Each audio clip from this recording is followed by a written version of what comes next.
The title of today's event is What's Left for the Left?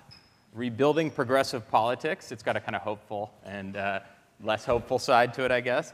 It's brought to you by the Poynter Fellowship, which is a fellowship here at Yale that brings distinguished journalists to the campus, and we certainly have two distinguished journalists here today, one more a recent entry into the field than the other. I'm Jacob Hacker. I'm a professor of political science here, and before we begin, I'd just like to announce a lost item that I hope that you can help us find, liberalism's mojo. Hopefully we can start to find it today. There, I said it, liberalism. I did not vaporize, as Governor Christie would put it. Yes, it was once an acceptable word. In Europe, it's still proudly used. However, it's used by the folks that we would call conservatives here in the United States, that is classical liberals who who argue for free markets and limited government. American liberals have been struggling to try to rebrand themselves for quite a while. Now the latest label, the one we use today, is progressivism, which sort of harkens back to the early 20th century struggle to create a decent industrial society, and that's the term of art that we will use today. Now, it's no secret that progressivism is facing, shall we say, a bit of a challenging situation. It's no better summed up, I think, than by a bumper sticker that a friend of mine saw the other day. It read, GOP, OMG, WTF. Yes, it was on a Prius. And in a sense, from a liberal perspective, we've faced two major crashes in the last few years. The first is the one we all know about, the one that seemed almost tailor-made to discredit the governing economic philosophy of the prior generation, the one that really drove home the gap between Wall Street and Main Street. And the second crash is the one of the hopes that were invested in that moment in the 2007 and 2008 downturn and campaign, and in, of course, President Barack Obama. You know, at the time, we liberals talked about, yes, we can. There was even talk of a New Deal. But a funny thing happened on the way to the New Deal. It ran into some very serious hurdles. And then, of course, in November 2010, there was a major electoral reversal and a total shift in the political agenda, away from measures to create jobs or provide some modicum of economic security to spending cuts, the expansion of or creation of favorable tax provisions for the affluent and corporations, and a very serious state-by-state push for deregulation, programmatic cutbacks, and anti-union rules.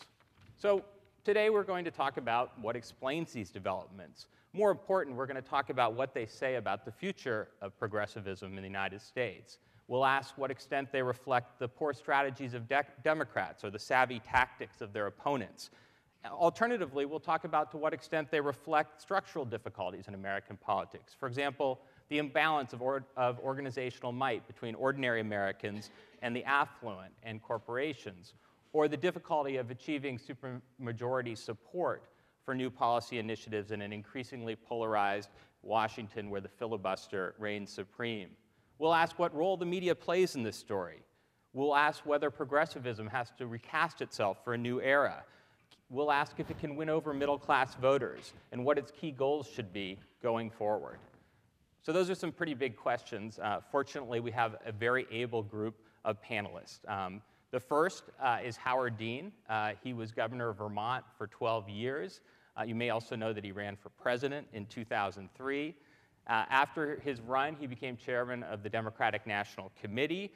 We political scientists are always cautious about confusing correlation and causation, but I'll note that when he was chair of the DNC, the Democrats gained historically in 2006 and 2008, and he managed to leave afterwards before the 2010 debacle. He now serves as a CNBC contributor, and in all his spare time, he's apparently doing a lot of grassroots organizing. Katrina vanden Heuvel is the editor and publisher of The Nation magazine. She writes a weekly column at The Nation, Editor's Cut. She has a weekly web column at The Washington Post. In her spare time, she speaks around the country, including at our fair university.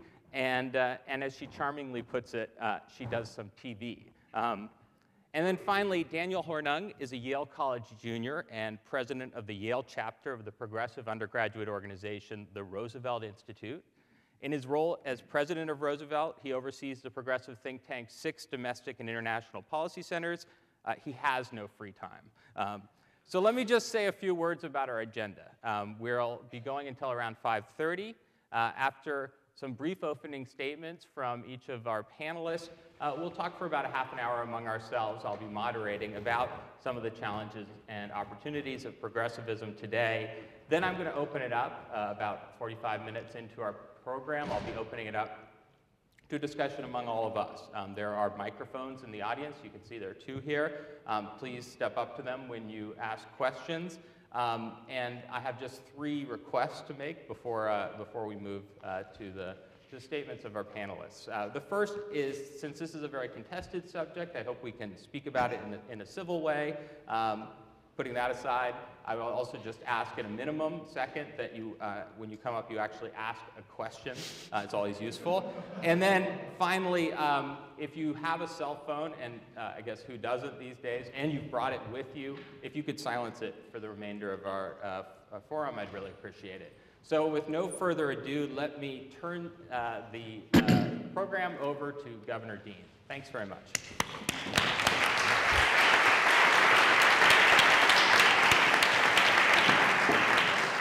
Thank you, Jacob. I'm going to try to stay within my 7 minutes, and if I don't, there's somebody over here who's going to wave her hand wildly if I go over it, right? I think there is a difference between the 3 terms, the left, liberal, and progressive, and I'll tell you what it is in my own mind. The left, you'd have to be around in the 60s to remember what the left was like, or perhaps in the 40s and the 30s. It was a well-organized group of people who were actually mirror images of the right. That is, ideology mattered a lot. There was a certain amount of propaganda involved. Facts didn't always matter. I can remember the debates when I was here as an undergraduate on the left about class structure, and if you didn't agree and you didn't measure up to the doctrine, then you were considered impure and not sufficiently perfect. So, you know, the left, there used to be a left in America, and it used to look a lot like the intolerance of the right. And they even did outrageous things, although they weren't quite as good at subverting democracy as the right. So that's the left. We haven't seen any of that around here. There's a few little vestigial parts of it, but I don't know any young person who would be really classified as left. Liberals, I classify as people who are well-intentioned, managed well, smart, well-educated, not particularly doctrinaire, but can't quite manage the money. That is, the older group, and many of my cohorts, and I had a falling out with liberals that lasted a long time on money issues when I was governor, can't quite figure out how to limit their spending to what they can take in. It's not so much about tax policy, because tax policy really is an argument on a continuum. How much do you tax? How much do you spend? And of course, a liberal group is going to want to tax more and spend more on social things, supposedly. But in fact, the right really just borrows and spends instead, which of course has led us to where we are today. Interesting factoid from the CBO, which is the last nonpartisan budget authority in Congress. The Bush tax cuts are responsible for 60% of the deficit. In 2019, when you run the deficit out, it's not the Iraq War and the Afghan War, which haven't been paid for. It's not Medicare. It's the Bush tax cuts, 60% of the deficit. You don't hear a lot about that. The truth is that Republicans are as profligate as the liberals were in terms of actually money. It's just the liberals used to tax and balance the budget, and the Republicans cut taxes and then gave away money to the oil companies, of course, in the tradition of both parties, but didn't pay for that by cutting the budget, and which leads me to what the definition of a progressive is. I think actually a progressive, if properly understood, it might embrace what the new generation, this young under 35 generation that elected Barack Obama might be. A dose of libertarianism, a conservative approach to money, but a very strong commitment, very much actually like what I consider to be Vermont, a combination of libertarianism, communitarianism, and pragmatism, and a desire to work together. I think one of the reasons that Barack Obama was elected president with this enormous outpouring of under 35s, this is the first election in my lifetime where more people under 35 voted than who were over 65. I've never seen that before. This new generation who elected their first president really elected somebody who represented them. much as my first president was John F. Kennedy, even though he was older than my father, he really represented a new approach, a new boldness, a new way of looking at things. Well, their president is Barack Obama. And I think part of the problem the president's gotten himself into, he really does, in the spirit of the people who elected him, which is the under 35s, want to work together with people, want to set aside what ideological differences and build a country and solve problems. I think I don't think most of the young people who went out and voted for Barack Obama are Democrats. They're Democrats now. They need not be in the future. We can probably talk about some of the things the conservatives are going to have to do in order to get them. But they are people who really want solutions to things, and those are the kinds of things that Barack Obama spoke about when he was campaigning. Unfortunately, he then had to go to Washington, which is the last place that anybody really understands what's going on in the country, other than the floor of the United States and the Washington Post, which are the very last places that understand what's going on in the rest of the country. And then he has to deal with what's left over from the culture wars in my generation. I'm a culture warrior, and I'll never be anything but. It's in my DNA. I can't stand it when certain issues push my buttons and I want to go to war. That's not what the younger generation wants to do, and it's not how the president is programmed either, for lots of different reasons. I think time is on our hands, on our side. I think that the Tea Party is a transitory movement. Newsweek has a great article, which I haven't read yet, but it's a great cover, talking about 50-year-old males on the beached male, I think it's entitled. And it's true. If you look at the Tea Party, they are overwhelmingly white, over 55, and Christian. That is not the demographics of the United States of America, and it's certainly not the demographics of the rising generation. This is a transitory motion. It's very powerful, and the smaller it gets, the more powerful and well-organized and angrier they're going to get. But ultimately, demography is going to wash them away, as it has in California. As you well know, the demographics in this country have been changing tremendously. Soon, California hasn't had a majority for a long time.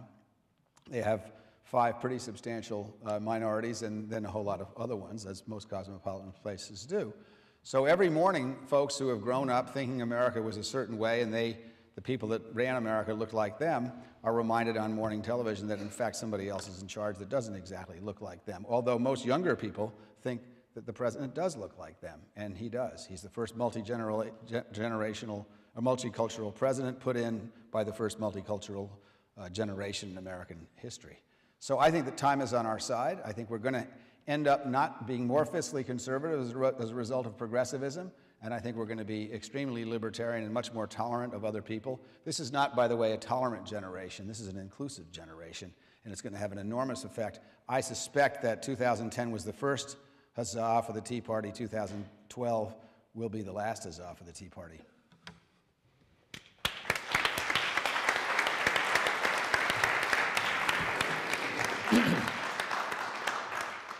And now Katrina vanden Heuvel? Yeah, please. Thank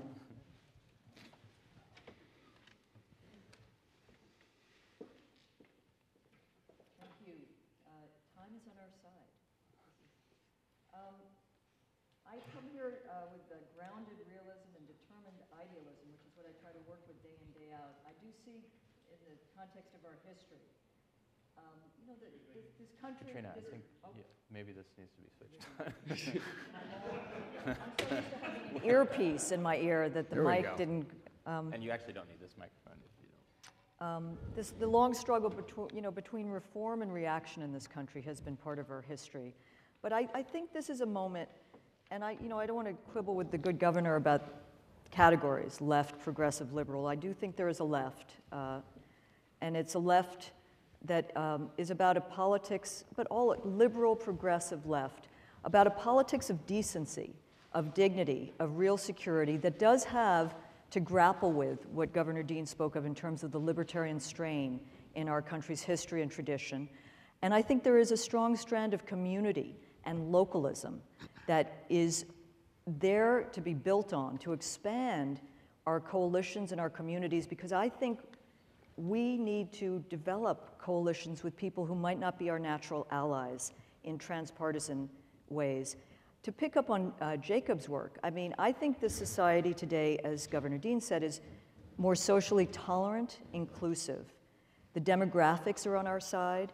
But there's no question that the broad movement of US politics, economy in the last decades, 30, 40 years, has been toward greater inequality, the discrediting of public institutions, and corporate power, unprecedented. We are witnessing the rise of corporate power, and there too, by the way, I think, in the sense of community and localism, countering corporate power. If one might say small c capitalism versus big C corporate power, you have the possibility of this transpartisan alliance after the Citizens United decision. Don't forget that polls showed vast majorities across the political spectrum were fearful of this overweening corporate power. You know, we are now at a moment, as William Greider wrote a few years ago in The Nation, and Harold Meyerson, a terrific columnist for the Washington Post, wrote just a few weeks ago, where we are witnessing forces trying to repeal the 20th century. They are trying to roll back the civilizing advances and reforms of certainly post-New Deal 20th century. It is in that long, assiduous struggle that we have seen the rise, patient rise, well-funded rise of a conservative right. And at this moment, it seems to me that one of the key tasks for progressives is to engage inside and outside. What do I mean? To engage in independent social movements at scale, not only to defeat some of the worst proposals coming out of Congress and state legislatures to weaken unions, to basically reimpose a new defunded social contract. But I think it is also to, shred a safety net for the most vulnerable. But we must also begin to challenge the limits of the debate. I thought President Obama's speech the other day laid out a very eloquent vision of progressive governance, but the logic in the details wasn't fully there in terms of challenging the limits of the debate on our economic front. We need to challenge and lay out a new affirmative economic agenda. You know, the debate in Washington and in establishment circles in this country has always been out of touch with the realities of people's lives. But I think the gap today has perhaps never been wider. Some of that is reflected in Jacob Hacker's work. The rise of, 7 to 8 lobbyists for each elected representative, the rise of money, that corruption, the corroded, warped political system. There are good people inside Washington, though. I was just meeting with a great student group on this campus, SNAP, Students for a New American Politics, which is linked up with some of the new forces in progressive American political life. The Progressive Caucus, 83 strong, laid out a budget last week called the People's Budget. Did it get any attention except for a snarky column, by my colleague Dana Milbank in the Washington Post, who thought People's was too reminiscent of the People's Republic of Berkeley? The People's Budget laid out how to protect a strong social safety net, progressive taxation, and how do we end 2 wars that are looting our treasury and not making us more secure. It is in this movement building fused with rebuilding a progressive electoral strategy that I think we see some real possibility. And it is also in laying down a new set of debates, in challenging a kind of establishment consensus. I wanted to read something which I find, I carry around with me, if you can believe it, by our editorial board member, Tony Kushner. What used to be called liberal is now called radical. What used to be called radical is now called insane. What used to be called reactionary is now called moderate. And what used to be called insane is now called solid conservative thinking. This is a measure of where the debate has moved. And those of you who have traveled in parts of this world understand that in this country, we have a strange situation where the debate is being played out on a center-right terrain. I do think the progressive liberal community needs to speak in a language that is more connected to people's lived experiences. I think in some of what Governor Dean said in the sense of speaking to communities, also in reclaiming the idea of freedom, which Corey Robin, a very smart young thinker, wrote about in the pages of The Nation last week, where you put freedom on the side of government, not as on the side necessarily of markets, which are constraining of freedom.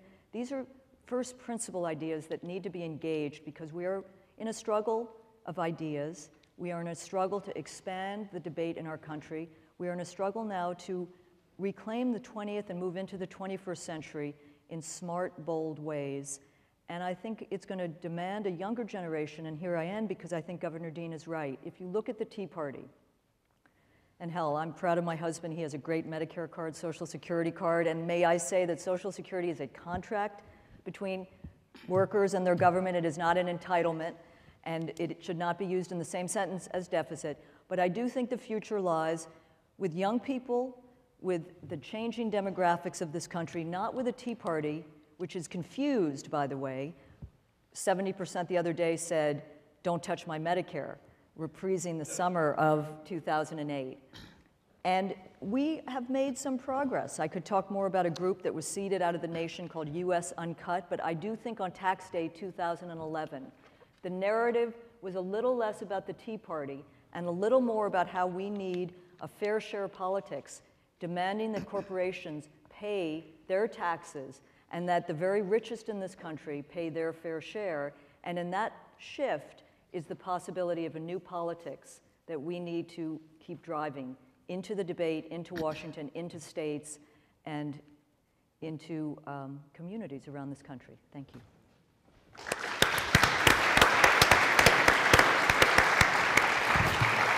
Finally, last but not least, Daniel Hornung.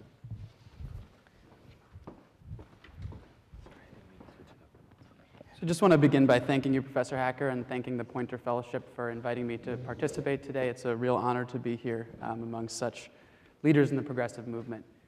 When we start by defining progressivism, I think it's valuable to go back to John Dewey, who in many respects was one of the founders of American progressivism itself. And he, of course, said that arriving at one goal is the starting point to another. I think this reveals some things for us about what progressivism might not be. It's not a set of agreed-upon policies. So though necessary and good, Social Security, for example, isn't inherently progressive. Medicare isn't inherently progressive. I think sometimes we have a tendency as liberals to get caught up in New Deal policies or in politics of the civil rights movement. And that's a mistake that is harmful to progressives, I think. If we focus as progressives on consistently striving to move forward this idea that government can be a tool to increase opportunity across the board in this country, I think that's the narrative that is most helpful for progressives. So because I'm the youngest person on the panel, though Governor Dean certainly does compete with me when it comes to being young at spirit. Oh man, I get left out. I've been asked to focus a little bit on the challenges and the possibilities of progressivism, specifically when it comes to young people and a younger generation. So I'd like to talk about two ideas, one more political in nature and one more policy-oriented, that I think illustrate some of the wider themes. And that theme kind of being that though our values and our ideology is good and important and worth fighting for, there's some important changes that we can make to the policies and the politics we use to get there. The first example, the policy-oriented one, has more to do with the response in 2008 to the financial crisis that we saw on the left. There were the economists further to the left, like Romer and Krugman, who insisted that we needed a stimulus, above $1 trillion. And then there were those political advisors in the White House, like Axelrod and Emanuel, who said that it needed to be smaller, $500 billion or $700 billion. So this was a debate, the crux of which was big stimulus versus less big stimulus. This was in many ways a 1930s debate to a problem that occurred in 2008.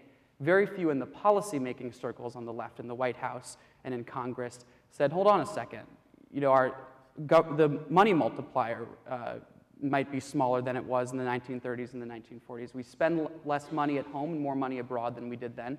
We have more personal debt to pay off than we did then. So maybe a simple stimulus might not have been as effective.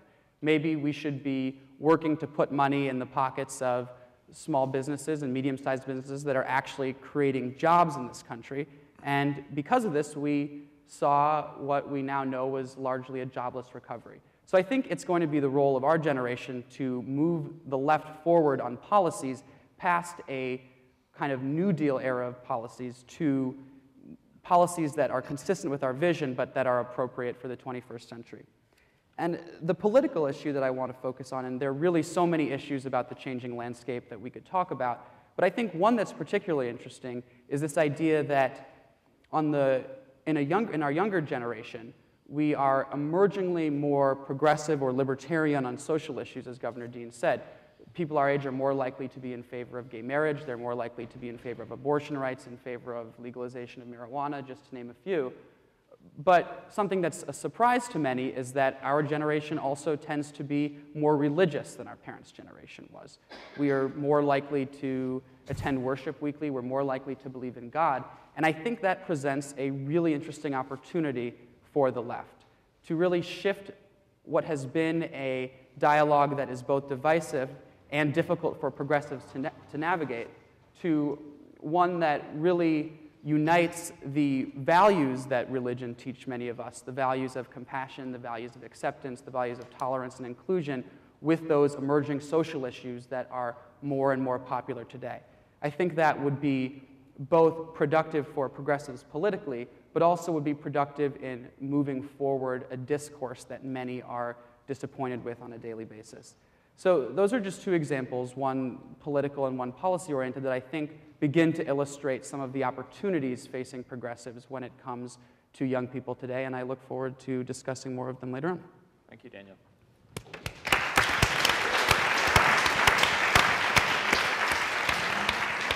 Okay, well, so we've moved to the second part of our conversation in which I will be moderating a discussion among our panelists, and then we'll be opening that up to the audience as a whole. And I think that Daniel's presentation really gets us off on the right foot of asking, moving a little bit beyond the inside the Beltway concerns about the current fights and thinking a little bit about what progressivism stands for and whether and how it needs to update itself for a new century. So I'd be interested in getting, Daniel just spoke, I'd be interested in getting Governor Dean and Katrina's, vanden Heuvel's reactions to Daniel's ideas. And at this point, I think we'll just have a conversation while seated. In fact, I'll join you guys down here, so I'm not looming over the discussion. So given the challenges of the budget deficit, the increasingly global nature of our economy, some of the demographic shifts that you've talked about, what are the important themes that progressives need to claim or reclaim, and what are some of the ways in which what we typically understand as progressive politics needs to update itself? Well, let me just say that I had a small pang of fear when you talked about rejecting or not, you didn't say rejecting, but being careful not to get caught in the New Deal mentality. Because, for example, a sophisticated young person, some of them that I know think that privatizing Medicare might, or Social Security might be okay, because after all, you build this account up and so forth and so on. But I think without the understanding of the history of the program, for example, Social Security really was a safety net for old people. It was never intended to be a retirement income. So while having 401ks is great, and we should encourage that and so forth, there needs to be a basic social safety net that's paid for the way Social Security is paid for. And the reason for that is that ultimately, if you go down the 401k route and dismantle Social Security, which is what the Republicans would like to do, eventually you get confronted when people get older about what happens when people, either through bad luck or bad planning, can't feed themselves. And then you're back in 1926 in the farm states where Social Security started, where somebody has to do something about it. So I think it's really important. One of my most favorite sayings is George Santayana, those who do not learn from history are doomed to repeat it. I think as you're evolving your more libertarian program, which I mostly approve of, you've got to be sure you look back at the history of the programs of the New Deal, and in your zeal to get beyond the New Deal, you don't want to turn your back on all of it, because some of it was put in for a very good reason that ought not to be forgotten. I second the emotion. No, I think it's critical to build on our history. It is an interesting question that out of the crisis of the Depression came Keynesianism, or it preceded, but it was then part of a governing policy and politics. And then you had, in the 70s, a neoliberalism, which I think has been discredited. And what comes next? Is it a kind of fusion Keynesianism for the 21st century? Is it a fusion economic policy, which we haven't seen? But, I'm reminded what the governor said about Medicare. We're also talking about the Great Society, which is another period which in many ways has been discredited in the public mind by not only some of its failings, of course, but I think, again, a concerted conservative program over the last 40 years. But it is important, it seems to me, to take, for example, the financial crisis we have just lived through. Some of the factors for that are because of this new globalized economy. But first and foremost, you know, one of the reasons goes back to a Clinton-era policy and the repeal of Glass-Steagall, which was a very important New Deal policy. And one of the reasons I think that you haven't seen, you're beginning to see real protests in the States as people are directly assaulted, their lives challenged, their livings. But you know, the buffers of the New Deal maintained a level of security that was not the case back then, whether it was, you know, whether it's Social Security, Medicare, FDIC, and that is something to consider. Finally, I mean, we are, you know, it is a globalized world. We're not going to roll that back. But it is globalization. The question should be globalization by whom, for whom, and under whose control. And I think that is a central debate for our times, and one that hasn't been sufficiently engaged. And too often, again, partly because of the money in our system, there are trade policies that benefit corporations more than working people. And I think that's something to factor in. And President Obama, though I believe one man, one election cannot change a system that has so many moving parts and so much need of reform that will come about again. The history of the New Deal was the social movements, which were stronger, but made President Roosevelt do things, move him beyond his own limits of his own politics. But President Obama, I believe, had a chance in that crisis, not simply to resuscitate the financial sector we have, and we live in this hyper-financialized world, but to restructure the financial sector so that it would be a different balance of power, that we, the people, would be masters, not the masters of the universe, our masters. And I think that is worth reflecting on in terms of a new progressivism, and it speaks to the localism, the community, the small c taming capitalism, which I find fascinating and moving across this country. So there's an agenda here that is sort of reclaiming some of the core values of the progressive project, particularly the need to create checks and balances of corporate power, to think seriously about and address inequality, both social and political.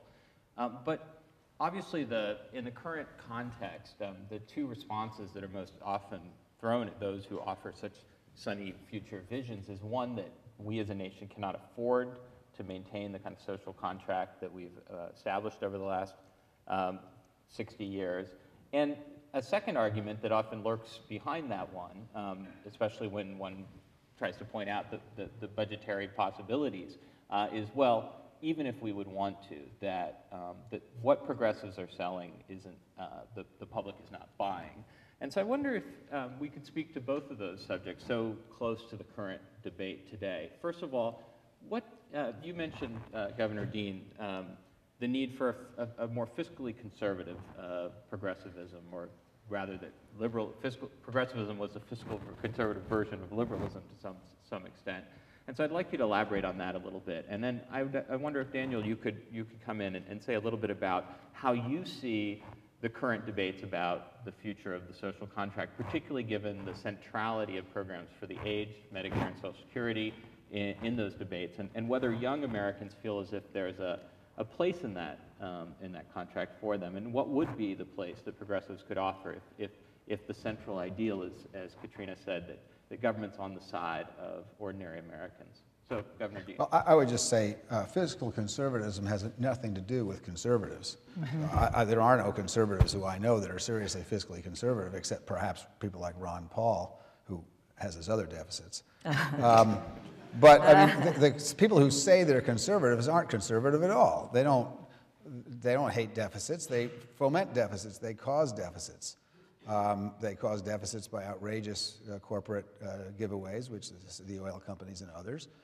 They have huge tax cuts, mostly not benefiting ordinary Americans. And actually, most people in this country believe the Republicans don't care about them, which is why their ratings are just actually slightly worse than the Democrats in Congress. So when I say fiscal conservatism, I mean real conservatism. I mean you cannot spend what you don't have, and that you can't slavishly balance the federal budget, because there will be times in downturns where they're the only people who can run a deficit, but that you really do have to taper your ability to spend for good things to your ability to raise money and keep the economy going. So the difference between what I would say is a fiscal conservative progressive and the people that call themselves conservatives today is that we're really seeking to find a fair society, a society with justice. That is, if you want capitalism to succeed, everybody has to benefit from it, not just those at the top. And I say this as a capitalist. I consider myself to be a capitalist, but capitalism is like every other system invented by man. If it doesn't have limits, then it destroys itself, which, I mean, the biggest danger to capitalism today is American capitalists. It's true, because the fact that the average CEO now makes almost more than, I think, 500 times what their workers do, a 10-fold increase over what was going on in the 50s, is a danger to capitalism. That leads to social instability. This is not someone on the left talking. This is a sociological observation that goes back centuries, all the way to the pharaohs. So what we have to guard, I happen to think capitalism is a terrific system, because the Schumpeterian process of creative destruction is one that is very effective and efficient, but it has to be regulated within some means so that it becomes a fair system. If Henry Ford had, when he was living, had a nice house in Grosse Pointe on the lake, his people who worked in his factory didn't necessarily aspire to Henry Ford's house, but they would have liked to be able to rent a cottage on Lake Michigan once in a while, and they did in the 50s because unions were strong. So the purpose of unions is not because we like unions for ideological reasons. The purpose is that it's a mechanism to make sure that capitalism benefits everybody, both those who control the capital and those who create the capital by their labors. And I think we've got to keep that in mind as progressives. This is a balancing act. What I think progressives are not is ideological people on the left who simply have the opposite point of view of those who are on the right. What we can do is look at issues that we care about in a thoughtful, balanced way without an ideological litmus test, and try to figure out how to make this society work for all of us, which is exactly the progress that was made by humankind in the 20th century, which the right-wingers are trying to roll back. Daniel. Yeah, so I'd like to just start with this idea that we can't afford to maintain the social contract. I think a more relevant point is that we literally can't afford not to maintain the social contract. And this is not we don't say this enough. Progressives who are in leadership right now, or people who we think of as progressives in leadership right now, don't point this out enough. And then I also want to talk about go back a little bit to the New Deal point.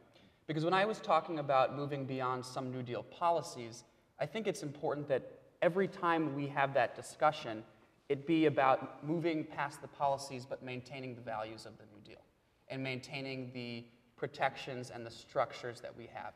Privatization of Social Security just doesn't do that, and that's why we can't afford it. There may be something in the future that comes up that lets us modernize Social Security or modernize one of these important programs that we can afford to do and that we should do, and we should be open to those. Privatization isn't the answer, and that's not one of them. And then finally, on this deficit and spending point, people tend to think in this moment, for some reason, that conservatives or fiscal conservatives, or those who pose as fiscal conservatives, are in the right and have the political momentum on their side. I think it's a lot more complicated than that, because you look at voters young and old, yes, they do say they want something serious done about the deficit, and the reality is all of us want something serious done. But if you look at any of these programs, and the Tea Party does this, but I think this is across the spectrum, elderly voters, they want their Social Security kept. Younger voters, we don't want funding for public universities to go away. So we want the deficit cut in theory, but we want our programs to stay. And I think this is something that progressives need to take advantage of in being realistic, but being compassionate and serious about our approach to the deficit. And I think President Obama started to do that in the speech the other day. It'll be interesting to see whether the approach changes a little bit as we go through the legislative process. But I think we're starting to see this, and it's something that will be good for progressives politically, and is something that will be good for the country in general. Well, that's a good starting point for the second half of the question I asked before, which is really about where Americans are in many of these issues. And you know, I think back to a study that was done by political scientists just after World War II, where they defined Americans as philosophical conservatives and operational liberals. That is, they hated government in the abstract and they loved everything that government did in practice, which is a pretty good definition, a pretty good summing up of the point that Daniel was just making. There's been a stream of books, from What's the Matter with Kansas to its offshoots, that have tried to sort of grapple with the question of why are Republicans winning elections, even though Americans seem to be siding with the progressive side of the debate in many contemporary struggles. I mean, Katrina mentioned the agenda disconnect today, and it really is striking on a whole host of issues. And so I'm curious, what's your own diagnosis? Is it not what's the matter with Kansas, but why are middle-class Americans seemingly less receptive to these arguments than we might think they would be, given the fact that we have levels of inequality in the United States not seen since just before the Great Depression, or given that we just had a massive financial crisis brought on by the reckless behavior of Wall Street actors? And I'll let you lead it off, since you brought up the agenda disconnect. I mean, let me ground it in what I think, and this is maybe too grounded and not sort of first principle, but I think there was a moment where the stimulus, however large, however small, was framed and managed in such a way that it became conflated with the bank bailouts. Mm-hmm. And in the minds of millions of Americans, left, right, it was this bank bailout that defined the Obama administration's first foray into trying to bring recovery to this country. And that then, of course, generated, tragically in my view, a kind of right-wing populist movement instead of what could be more of a progressive populist movement. And that is where we were, and I think we're shifting out of it in interesting ways. It's not fully clear yet, but you know, I don't trust all polls. They're more snapshots, but if the more and more these polls show this disconnect between vast majorities of people who would rather see cuts in the defense budget, or who would rather see taxes increased, certainly corporations paying something, and on the very rich. And I think in there, but of course there's sort of three tracks that define so much of this. Taxes are very difficult, a difficult issue in this country.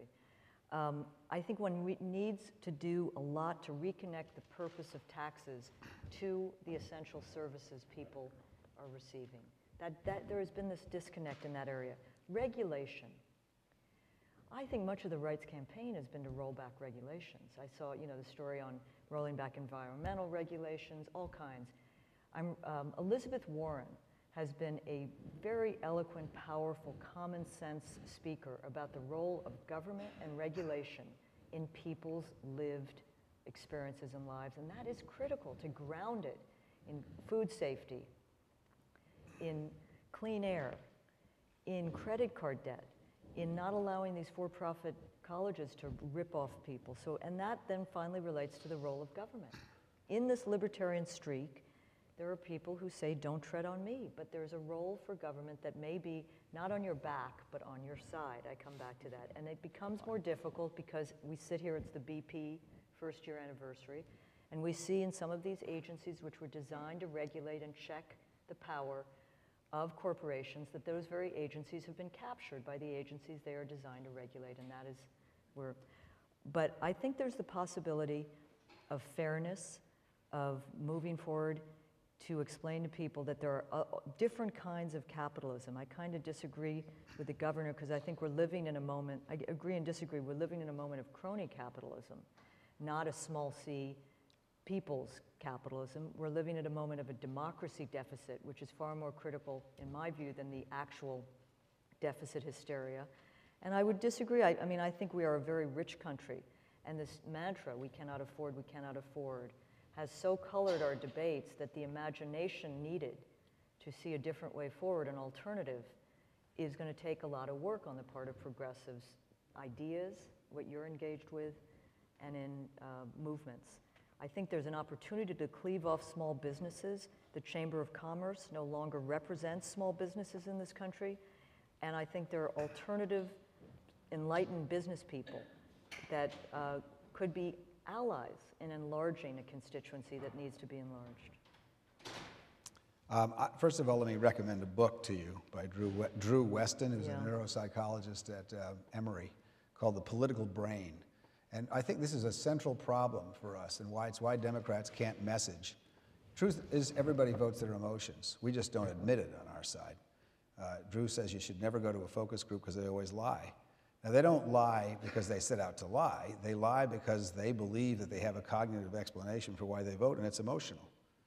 So the reason I bring that up, to explain why people vote against their own, what we consider to be their own interests, which is a central theme of What's the Matter with Kansas and a whole lot of other books, is because the Republicans figured out that people will vote their emotions long before the Democrats did. In fact, I think many of the establishments in Democrats still haven't figured it out. Richard Nixon was the Bill Clinton of our party in this way, that he is the greatest political mind the Republicans have had in the last, probably in my lifetime anyway, and I think Bill Clinton is the greatest political mind the Democrats have had. And we're living under the party of Richard Nixon in this way. Richard Nixon would be a Democrat today, philosophically. Mm-hmm. Richard Nixon figured out that hate and anger motivates people. He was the one who decided that the Republicans designed the Southern strategy in 1968. That decided that he would appeal to race baiting in the South in order to get the Wallace voters to become Republican, which he succeeded in doing. So what the Republicans have done for the last 40 years, really, is run out and talk about minorities in the civil rights business, then gays, Karl Rove putting gay marriage in the ballot in 16 states where it was already illegal, and now immigrants. And so what they do is they push the anger and the hate button, and about 35% of the Republicans in Republican primaries will vote on those kinds of issues. So we sit here and blather on. I don't mean this is not an attack on you because I've done it myself. Yeah, no. But we Democrats blather on about the issues and the structure and the capitalism stuff, while they're talking about stuff that just pisses people off, and that motivates them to go out and now, why is this a good thing? It's a good thing because these guys don't get pissed off about that stuff. I say this is a generation that, unlike us, look, we all fought in the civil rights movement, all of us at the time, liberals, right, or did whatever we did for the civil rights movement. And fine, but I didn't grow up with anybody that looked different than me, which was a wide experience. These guys grow up with people and go to school with people and live with people every day of different ethnicities, different races, different religions, different sexual orientations, and they all date each other. This is a different world that these guys are growing up in. So the hate pitch is not going to work for this group, this age group. And they are going to be freed by that to do much more sensible things. And it's actually, I do have some Republican friends, and even some conservative Republican friends who are pretty reasonable. There are not many, but there are some. And of course, they never want to be seen in public with me. But the fact is, they know they have to make the switch, that the hate-based wing of the Republican Party is getting smaller and smaller every year. And as the younger people arise, this is the barrier between the Republican Party and young people in terms of their fiscal views, because they are more conservative fiscally than the left wing of the Democratic Party. But they are never going to get anybody this age unless they stop talking about beating up on Muslims, gays, immigrants, and other minority groups. And I find it, so this is about emotion. It's not just about the desire of the Koch brothers to get richer and greedier by manipulating all this stuff. It's about scaring people. The world is going to be full of people who don't look like you anymore, and they're going to be running everything. And it's terrifying, and they're going to marry your daughters. Well, guess what? That's exactly what's happening, and hallelujah, it's going to cure the country. Well, on that optimistic note, I want to ask one last question before we open it up, and it actually follows very closely on what you were just saying. I mean, you mentioned Richard Nixon, and as you said, if he were governing today and we were not at least ignoring his rhetoric for a moment and just what he did once in office, he'd look like a full-fledged social democrat. Biggest expansion of Social Security in American history, creation of the Environmental Protection Agency, consumer protection laws. Earned income tax credit. Well, and not to mention that he proposed a basic minimum income, which was failed because liberals didn't think it went far enough, but that's another story. So if we think about what's shifted, clearly Nixon pioneered a new kind of Republican strategy. But another aspect of our political economy, more broadly, that Katrina has alluded to, is that at the time unions were much stronger. There was a different kind of business establishment. There's a famous, wonderful letter from Eisenhower to his brother in which he talks about how, oh yeah, there's a few politicians and rich millionaire oil men who might want to fight unions and roll back the New Deal, but they are small in number and they are stupid. And this was 1953, I think, and sort of summed up a kind of liberal establishment that was built ultimately on an organizational counterweight to corporate power in broad-based cross-class civic organizations and in unions. And so it seems like an appropriate place to end, to kind of go from the framing and messaging and emotional side of voters to thinking more broadly about the organizations that link them into politics. And I know that both you, Governor Dean, and you, Daniel, have been thinking, I know you've been thinking about this, Katrina, but I know that both of you have been working in organizations that are doing this. So I'd love to get your reflections on how do you rebuild a kind of middle-class democracy that's built on a strong civic foundation? And Daniel, maybe you could start us off. Well, and I think part of that has to do with putting in place and continuing to put in place protections for people and being able to communicate what those mean. And you brought up Elizabeth Warren. I think she's a phenomenal example. I was watching an interview of her recently where she's talking about some of the protections they're putting in place. And she says, she's talking about mortgages, and she says, would you buy a toaster that had a 60% chance of blowing up? No. So then why is it okay to give someone a mortgage, to essentially trick someone into getting a mortgage that has a 60% chance of essentially blowing up? And she's really connecting to people on those protections that they want for themselves. There was a New York Times article a couple months back about the Obama administration's selling of its economic policies. A huge percentage of Americans think that the bank bailouts occurred not during the Bush administration, but during the Obama administration. The vast majority of Americans who got tax cuts during the Obama administration don't know that they did. Yeah. And so we're putting all of, the left is trying to build these protections into our system, and they're not talking about it well. And I think that that's going to be a huge part of making sure we can build this agenda going forward. And do you think that organizations, sort of movements are also crucial in sort of letting people better understand what is at stake in policy debates? And I think organizations are useful in that, and I think organizations are also forward in pushing new ideas. And you get thoughtful people together working on these issues, feeling united, and they're going to come up with some ideas that they wouldn't have come up with on their own. And I think that's what some of these organizations, you mentioned SNAP and Roosevelt and some organizations are doing, that I think will have a difference down the road. Well, I'm curious, Governor Dean, each of you can speak to this question. Where does you have done an enormous amount of organizing around a partisan cause, right? Around the resurrection of the Democratic Party. What about the kind of cause of the middle class more broadly? What do you think unions are one place to look, but what are others? Well, to be totally candid about unions, some of them are really very successful and a lot of them aren't. Mm-hmm. The ones that are recruiting people and taking progressive social view stands, I would mention the American Federation of Teachers and SCIU as two of the leaders, are okay. They're under siege, but they're doing okay. But there are a lot of the industrial unions that have been mostly protecting their workers' high wage and not doing any new recruiting, and that's a big problem. So unions are institutions like everybody else, whether it's the church or any Yale or pick any large institution. If it can't fix itself and it can't reinvent itself, then ultimately, of course, it fails under the shackles of lack of change and when times do change. One of the things I find extraordinary about this generation, so what I would say is, yeah, institutions matter, but the incredibly refreshing thing about this under 35 generation is that they become less relevant. Because when instead of beating your head against the institution and going through the painful process of change that we've been doing on a kind of a long-term basis in human history, this group now has a tool where they don't have to bother with government if they don't feel like it. They go to the internet, they find 100 people that agree with them, and they go do something about it, and they don't never get to the Board of Aldermen, let alone the state legislature or the Congress. So movements have their place, but the nature of movements is different. The nature of movements has to do with communications.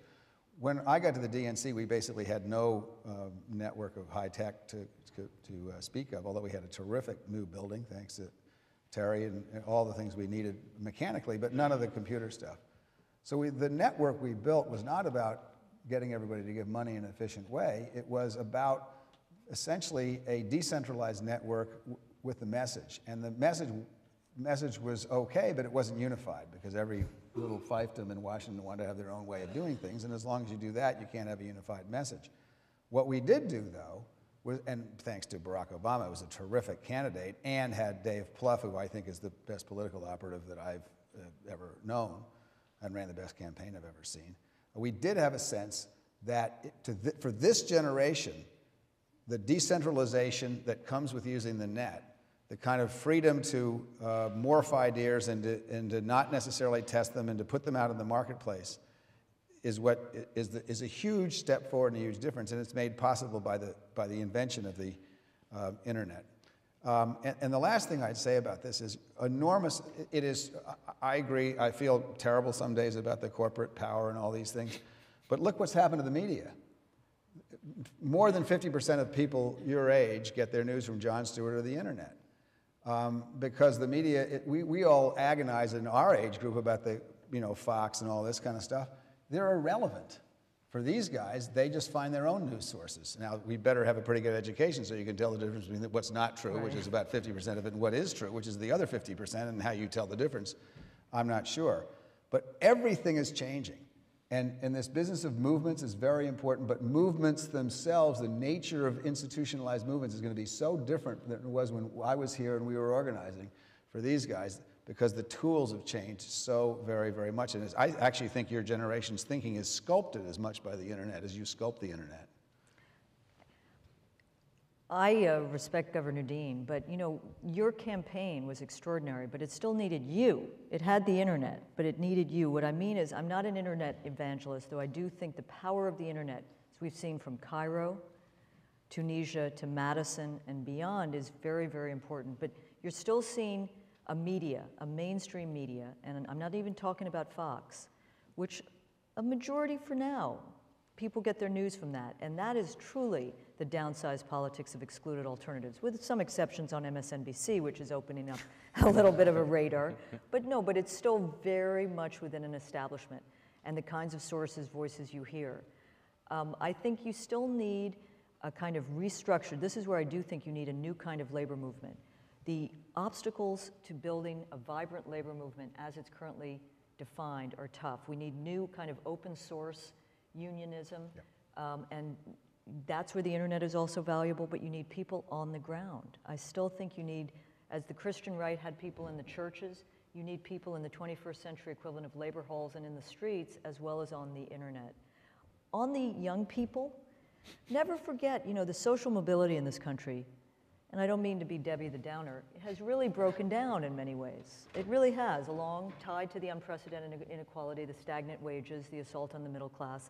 And I think young people are coming out with more college debt, maybe not from the elite schools.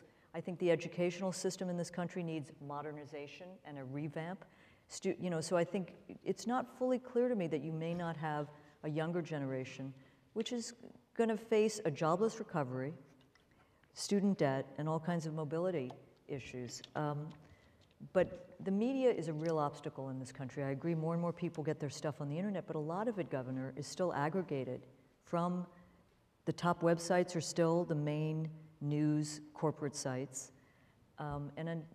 It's continuing not to give coverage, for example, and that's what we try to do at The Nation, to cover what is underreported, to cover those movements in action, those political leaders, state, local, initiatives, sweet victories, as I call them, that give people hope that their actions can lead to a different kind of country and an alternative to the world we live in, more just, more fair, and that will require a leap of imagination, which many people are not willing to make until they see that. So it's a moment of complexity.